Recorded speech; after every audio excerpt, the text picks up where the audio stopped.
ओम शांति। 8/3/2021 की साकार महावाक्यों में बाबा ने कहा, जो त्रिमूर्ति गोला झाड़, सीढ़ी, लक्ष्मी नारायण का चित्र और कृष्ण का चित्र, यह 6 चित्र मुख्य है। यह जैसे पूरी प्रदर्शनी है, इसमें सब सार आ जाता है। जैसे नाटक के पर्दे बनाए जाते हैं एडवर्टाइज के लिए, वह कभी बरसात आदि में खराब नहीं होते हैं। ऐसे ही यह मुख्य चित्र बनाने चाहिए।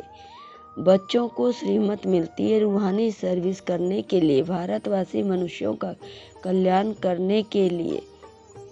गाते भी हैं कल्याणकारी बेहद का बाप, तो जरूर कोई अकल्याण भी होगा ना। इस कारण बाप को आकर फिर कल्याण करना पड़ता है।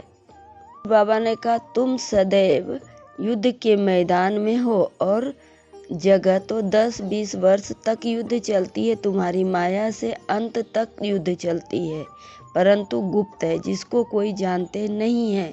गीता में जो महाभारत लड़ाई है वह भी जिस्मानी दिखाई है, परंतु है रूहानी। रूहानी युद्ध है पांडवों की, जिस्मानी युद्ध है वह जिस्मानी युद्ध है जो परमपिता परमात्मा से विपरीत बुद्धि है। तुम ब्राह्मण कुल भूषणों की है प्रीत बुद्धि, तुमने और संग तोड़ एक बाप के संग जोड़ी है। बहुत बार दे अभिमान आने के कारण भूल जाते हैं, फिर अपना ही पद भ्रष्ट कर लेते हैं। फिर अंत में बहुत पछताना पड़ेगा, कुछ कर नहीं सकेंगे। यह कल्प की बाजी है। इस समय कोई अकर्तव्य कार्य करते हैं तो कल्पांतर के लिए पद भ्रष्ट हो जाता है, घाटा पड़ जाता है।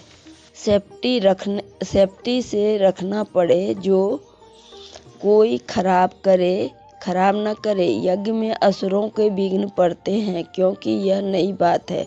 यह दुकान निकाल बैठे हैं। आखिरी में सब समझ जाएंगे कि हम उतने आए हैं, जरूर कुछ खामी है। बाप ही कल्याणकारी है। वही बात कहते हैं कि भारत का कल्याण कैसे और कब हुआ। भारत को तमो प्रधान कौन बनाते हैं, फिर सतो प्रधान कौन बनाते हैं, यह चक्र बुद्धि में फिरता। मुख्य सार सुनेंगे। बाबा ने कहा, मीठे बच्चे, श्रीमत पर कल्याणकारी बनना है, सबको सुख का रास्ता बताना है।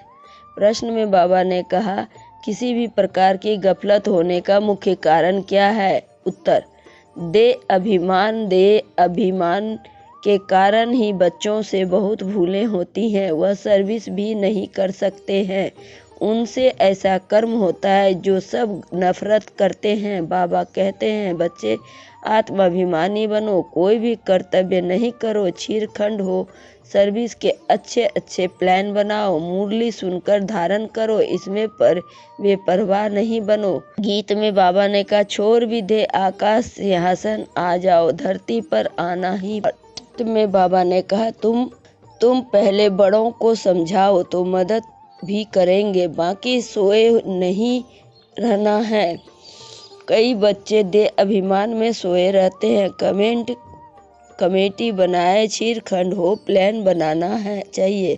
सबकी मुरली नहीं पढ़ेंगे, बाकी मुरली नहीं पढ़ेंगे तो धारणा कैसे होगी? ऐसे बहुत बेपरवाह है। अच्छा, मीठे सिकिला दे बच्चों प्रति माता पिता बाप दादा का याद प्यार और गुड मॉर्निंग। रूहानी बाप की रूहानी बच्चों को नमस्ते। हम रूहानी बच्चों की रूहानी बाप दादा को याद प्यार और गुड मॉर्निंग और नमस्ते। सदा रहो हंसते, बन जाओ फरिश्ते, चलते रहो परम धाम के रास्ते। शुक्रिया बाबा पद्मा पदम, शुक्रिया बाबा। धारणा के लिए मुख्य सार है, देही अभिमानी बनकर सर्विस की भिन्न युक्तियाँ निकालनी है। आपस में छीरखंड होकर सर्विस करनी है। जैसे बाप कल्याणकारी, ऐसे कल्याणकारी भी बनना है। फिर दूसरी पॉइंट में बाबा ने कहा, प्रीत बुद्धि बन और संग तोड़ एक संग जोड़ना है। ऐसा अकर्तव्य नहीं करना है कि कल्पांतर के लिए नुकसान हो जाए। फिर वरदान में बाबा ने कहा, सदा उमंग उत्साह के में रह चरती कला का अनुभव करने वाले महावीर भव। सदा उमंग उत्साह में रह चरती कला का अनुभव करने वाले महावीर भव। स्पष्टीकरण।